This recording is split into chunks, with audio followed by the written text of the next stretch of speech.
après avoir parlé de l'importance de la prière, de son efficacité, et puis aussi de l'importance de la prière pour nous-mêmes, comme quoi le chrétien est quelqu'un qui prie, et qui prie de façon spécifique, c'est-à-dire qu'il passe par Jésus, qu'il célèbre la mort et la résurrection de Jésus, qu'il va au Père par Jésus dans l'Esprit Saint.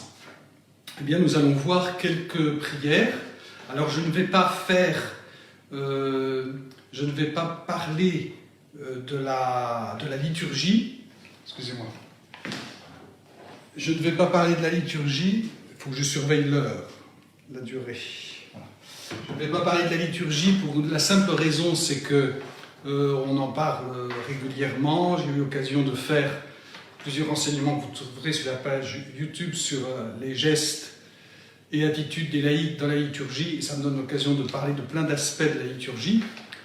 Et puis, mais par contre, la liturgie, c'est vrai que c'est la source. C'est la source parce que c'est dans la liturgie que la puissance de Dieu, que la grâce de Dieu, la rédemption, le salut de Dieu nous est communiqué aujourd'hui. C'est par les sacrements et par la liturgie en général que nous recevons tout de la grâce de Dieu, de ce que Jésus nous a obtenu dans le mystère pascal.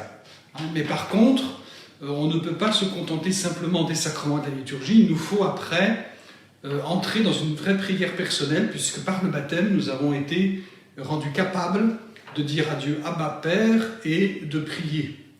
Et donc, alors je vous renvoie donc sur les enseignements de YouTube que j'ai sur YouTube, puis il y a bien sûr plein d'autres enseignements très intéressants sur la liturgie que vous trouverez ailleurs. Voilà.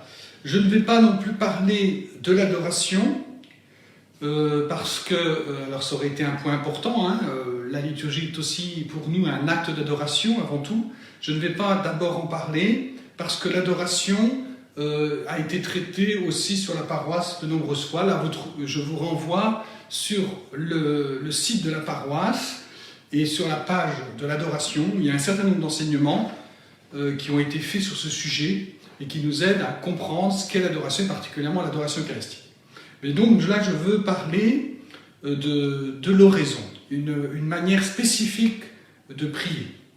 Alors, je vous renvoie à un livre du Père Jacques Philippe. Je vous ai déjà conseillé un livre du Père Jacques Philippe il y a quelque temps sur la paix, Recherche la paix pour celui-là. Là, je vous renvoie à un deuxième livre, pareil, qui n'est pas très épais, mais que je ne pouvais pas vous présenter maintenant, qui s'appelle « Du temps pour Dieu », du Père Jacques Philippe, et qui reprend tous les éléments nécessaires pour entrer dans une vraie vie d'oraison. D'abord, il faut souligner que l'oraison est vraiment une prière très particulière, mais que Jésus lui-même a vécu, bien sûr, à un degré d'unité, d'union à Dieu très élevé. Quand on voit que Jésus, régulièrement, nous dit qu'il passait des nuits en prière, eh bien, il ne faisait pas, évidemment, que parler, que dire plein de paroles, de prières répétées. Il entrait dans une intimité de rencontre, il rentrait en oraison. On a aussi l'exemple de nombreux saints, à la suite de Jésus, de nombreux saints qui faisaient de nombreuses heures d'oraison. Mon saint patron, saint Dominique, priait énormément. Saint Vincent de Paul aussi passait 3 ou 4 heures d'oraison avant d'aller à l'apostolat auprès des pauvres. Et puis, il y a aussi ce bel exemple, je ne sais pas si vous le connaissez, de saint Benoît-Joseph Labre, qui était quelqu'un de pauvre, qui n'a jamais trouvé sa place dans un monastère et tout ça, et qui va devenir pèlerin, qui va pèleriner toute sa vie, et qui est originaire du nord de la France. Il finira par mourir à Rome, et c'est là qu'à Rome, on va découvrir sa grande sainteté.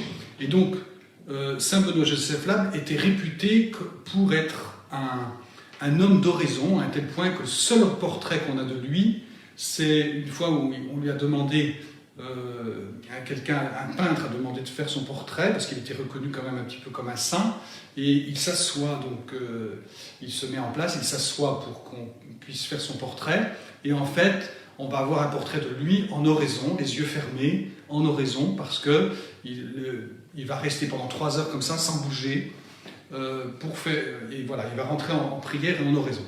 Voilà. L'oraison, on pourrait dire que c'est la prière des prières. C'est vraiment, la liturgie est la source, mais l'oraison, c'est vraiment entrer dans une prière très profonde, très intense en nous-mêmes.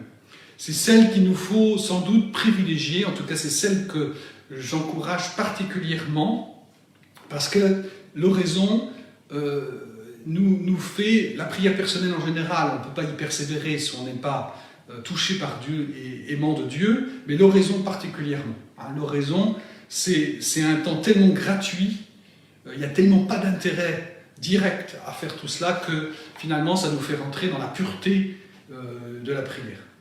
Hein, et l'oraison nous mène à la sainteté.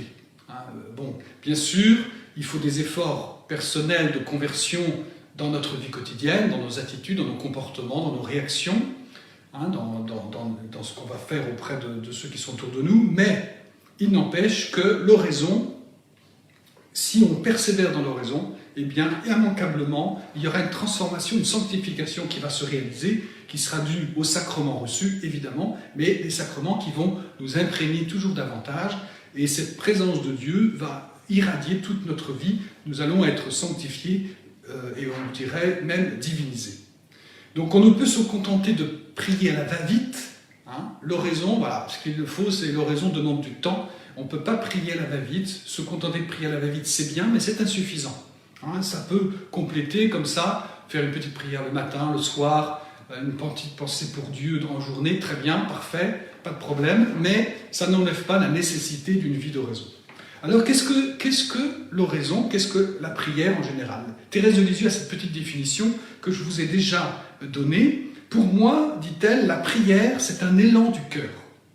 C'est un simple regard jeté vers le ciel. C'est un cri de reconnaissance et d'amour au sein de l'épreuve comme au sein de la joie. Enfin, c'est quelque chose de grand, de surnaturel, qui me dilate l'âme et m'unit à Jésus. Elle a un peu tout dit dans ces quelques paroles. Hein, c'est un simple regard jeté, un cri de reconnaissance et d'amour, un cri d'amour au sein de l'épreuve, comme dans la joie, dans toutes circonstances. Voilà. Et c'est quelque chose de grand qui dilate l'âme. Voilà. Le but de l'oraison, c'est nous permettre de nous unir davantage à Dieu. Et or, c'est le but de la vie chrétienne, la sanctification, l'union à Dieu. Car l'union à Dieu est possible, quels que soient nos états de vie, quelles que soient nos situations. Même si nous avons une vie très active, eh bien, nous pouvons prétendre à la sainteté et nous pouvons croire que nous progresserons dans l'union à Dieu. Alors, quelle est la méthode de l'oraison? Y a-t-il une méthode pour l'oraison? Sainte Jeanne de Chantal dira « La meilleure méthode d'oraison, c'est de ne pas en avoir, car l'oraison ne s'obtient pas par des artifices, c'est-à-dire par des méthodes, par des techniques, mais par la grâce. Elle s'obtient par la grâce. Je répète, la meilleure méthode d'oraison, c'est de ne pas en avoir. L'oraison ne s'obtient pas par artifice, par méthode, par technique, mais par la grâce. Voilà. Il ne faut pas chercher trop les méthodes, c'est pas d'acquérir des méthodes que l'oraison, mais c'est de laisser la grâce agir en nous. Il ne s'agit pas trop, on pourrait dire, de faire, il ne s'agit pas trop de parler, mais davantage d'aimer. Voilà la démarche majeure, la démarche essentielle de l'oraison, c'est aimer. Aimer, et on pourrait dire aussi chercher. Aimer, chercher l'être aimé, un peu comme dans le Cantique des Cantiques, chercher l'être aimé qui est présent en nous, dans nos cœurs, hein, qui est présent déjà dans notre âme, et nous allons à sa rencontre, c'est-à-dire nous allons nous recueillir, nous entrer en nous-mêmes, entrer dans notre cœur. Alors, plusieurs conditions pour l'oraison. La première condition, Thérèse d'Avila dira, il faut, tout l'édifice de l'oraison est fondé sur l'humilité. Voilà, j'ai déjà parlé de l'humilité dans un autre enseignement, cette nécessité, il faut une vraie humilité, aller humblement à l'oraison, ne pas croire qu'on va faire ce sera des grands succès, ou qu'on va obtenir de grandes choses, non, on y va comme des pauvres, comme des gens humbles et pauvres, et on entre en oraison comme ça. Ensuite, il faut se donner tout entier, se livrer. Là aussi, j'ai fait déjà un enseignement sur le don de soi. Dans l'oraison, il faut tout donner, se livrer.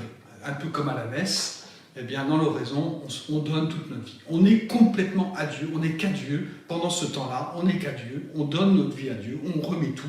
Si on a quelque chose qui nous tracasse, on remet tout dans les mains de Dieu et on ne reste pas sur ces tracas. On se concentre, on se centre sur Dieu. On ne se concentre pas, on se centre sur Dieu. Et puis se mettre en condition. Pour faire oraison, il faut se mettre en condition, donc le lieu, choisir un lieu qui nous aide, par exemple un coin prière, parce que si on fait oraison dans son canapé ou en même temps ou d'autres fois on regarde la télé, on fait des lectures divertissantes ou des conversations entre amis, ça ne va pas nous aider. Il faut être dans un lieu spécifique qui va nous porter. Donc choisir le lieu, choisir l'attitude, avoir une attitude où notre corps n'est pas complètement relâché comme dans un canapé justement, mais n'est pas non plus tout tendu avec un effort qui demanderait qu'on se concentre sur notre corps. Voilà, il faut trouver une attitude juste pour être bien et ne pas être distrait par son corps. Et puis enfin, il faut choisir la période de la journée où on va le faire. On n'est pas tous, on n'a pas la même capacité à entrer en prière, en oraison, que soit en fonction des moments de la journée. Par exemple, juste après le repas du midi, il est fort probable, mais ce n'est pas toujours le cas, il est fort probable qu'en se mettant en oraison, on tombe dans le sommeil. Donc c'est l'oraison de Saint-Pierre, très bien, mais si on peut l'éviter, on l'évite. Donc il faut choisir le bon moment. Souvent, beaucoup de gens, c'est souvent le matin. Voilà. Il faut, dira Thérèse d'Avila, une détermination déterminée. Donc c'est très important, cette détermination déterminée à persévérer. Il faut, quand on se met à l'oraison, on y va, et il ne s'agit pas pour un oui ou pour un non, de sauter l'oraison, de ne plus la faire, etc. Il faut une détermination déterminée. Là se joue énormément sur cette détermination. C'est le manque de détermination qui fait que beaucoup ne progressent pas. Ensuite, il faut une fidélité. Évidemment, c'est un peu la même chose, c'est cette détermination qui va nous aider. Une vraie fidélité. Il faut être fidèle dans l'oraison, persévérer, fidèle. Il faut la mettre comme l'oraison doit devenir la priorité des priorités, au même titre qu'on a besoin de manger tous les jours, de dormir tous les jours. De la même manière, on a besoin de faire oraison tous les jours, et donc ça restera une priorité de notre agenda. Et on va se donner les moyens. Ensuite, la durée. La durée, l'objectif idéal serait une demi-heure d'oraison minimum. On peut faire plus, mais en dessous, eh bien, l'âme est moins travaillée, on va dire, et donc c'est l'objectif. Mais on peut ne pas réussir à commencer d'emblée par faire une demi-heure, donc il faut prendre moins de temps au début, on peut même commencer à 10 minutes, et progressivement augmenter. Alors aujourd'hui, c'est un grand défi, parce qu'on est dans un monde où on n'a jamais le temps, donc donner du temps comme ça, c'est exigeant, mais c'est beau en même temps, parce que c'est un monde qu'on met Dieu en premier dans nos vies. Et donc c'est un gros défi aujourd'hui. Commencez par exemple en prenant 10 minutes, et puis avec un système de minuteur, eh bien, vous pouvez augmenter la durée progressive de l'oraison, en rajoutant 1 ou 2 minutes par semaine, ou toutes les 2 semaines. Et ainsi, on progresse, et jusqu'à culminer, si on peut dire comme ça, avec une demi-heure. Voilà, commencez à augmenter, voilà. Trouvez le bon moment, j'en ai parlé. Le moyen, alors comment rentrer en oraison? Alors bien sûr, invoquer le Saint-Esprit, demander pardon à Dieu pour ses péchés, faire un je confesse à Dieu, invoquer le Saint-Esprit, et ensuite s'aider par exemple de la parole de Dieu en faisant un peu de méditation de la parole de Dieu, en regardant les textes, juste pour concentrer notre attention sur Jésus et pour commencer à nous imprégner de la présence de Dieu. Mais on peut aussi faire la prière du chapelet par exemple. Certains, par quelques dizaines ou quelques Je vous salue Marie, entrent en oraison. Même certains par un autre Père, simplement de dire Père, Thérèse de Lisieux, c'était un peu son cas, disant Père, son âme s'élevait. Prise de conscience du Père du ciel. Ou bien on peut aussi utiliser des prières jaculatoires, comme on dit, c'est-à-dire des prières qu'on va répéter régulièrement, qui vont nous aider à rentrer en présence de Dieu.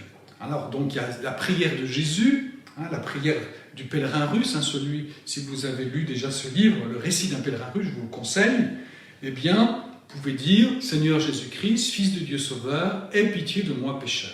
Et répétez ça, dans cette petite prière, il y a tout, et répétez ça régulièrement, se centrer sur Jésus, entrer ainsi en présence de Dieu, en présence du Seigneur. Ou bien on peut aussi dire « Jésus, j'ai confiance en toi », en mettant donc notre attention sur Jésus et cet acte de confiance. Voilà, ces petits moyens sont là pour nous rentrer, mais surtout, il ne faut pas y rester. Dès qu'on peut se taire, dès qu'on peut arrêter, on arrête et on aime. Simplement, on ne fait qu'aimer. Alors, comment vivre l'oraison? C'est d'abord, il faut bien dire, un acte de foi en la présence de Dieu. Dieu est là en nous. On croit qu'il est là, et c'est parce qu'on croit qu'il est là le chercher, qu'on va le trouver, hein, qu'on va le rencontrer. Il est là dans nos cœurs, et dans le désir et on croit aussi que Dieu nous désire nous rencontrer. Il désire s'unir à nous. Il attend que ça. Il attend notre rencontre. Donc en fait, on se contente simplement d'aller à la rencontre de celui qui veut venir vers nous, hein, mais qui n'ose pas, hein, qui frappe à la porte, mais qui n'ose pas.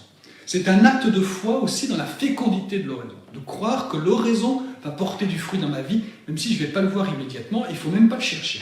Mais c'est une réalité, l'oraison change nos vies, hein, nous change, nous transforme. Ce qui compte, c'est ce que Dieu fait et non pas ce que nous faisons. Ça, je l'ai déjà dit, mais c'est important, même si nous avons à faire quelques petites choses, à nous mettre en attitude, à prendre le temps, eh bien, il n'empêche que c'est ce que Dieu fait, ce qui fait qu'il ne faut pas se préoccuper, est-ce que j'ai une bonne oraison, une mauvaise oraison? Ce qu'il faut, c'est toujours se demander, est-ce que j'ai fait ce que je devais faire? Voilà. Voilà. Voilà. Ne cherchez ni volontarisme, ni quiétisme. Ni volontarisme, vouloir par soi-même réussir à obtenir une prière, à faire une prière parfaite, hein, ou bien quiétisme, ce qui voudrait qu'on ne ferait rien, on serait là, on ferait rien et on attendrait que ça passe. Hein, en disant que Dieu va venir, non. Il ne faut pas papillonner non plus, c'est-à-dire partir dans le monde des idées. Je parlais de la méditation de la parole et tout ça. Il ne faut pas trop papillonner non plus, il faut la faire, mais pas multiplier les pensées, ni les exercices, mais se donner et aimer. Encore une fois, entrer dans ce mouvement du cœur et de l'âme et de l'être. Voilà. Les distractions ne doivent pas nous faire peur. Elles sont souvent en surface. Dans l'oraison la plus profonde, Thérèse d'Avila témoignera que l'oraison la plus profonde, il y a encore des distractions. Mais elles sont en surface. Et finalement, la prière est en elle, est dans la personne. Donc les distractions, ce n'est pas grave, on les écarte. Certaines qui nous gênent, on peut les écrire, si c'est des choses qu'on ne veut pas oublier, on peut les écrire et retourner en oraison. Mais en tout cas, on ne s'inquiète pas de ces distractions, on les chasse, même si elles reviennent comme des mouches, ce n'est pas grave, on persévère. La sécheresse aussi. Quand c'est dur, quand on ne goûte rien, on ne goûte pas la présence de Dieu, ce n'est pas grave non plus. Même, c'est pratiquement, parfois même bon signe d'une purification intérieure qui est en train de se produire.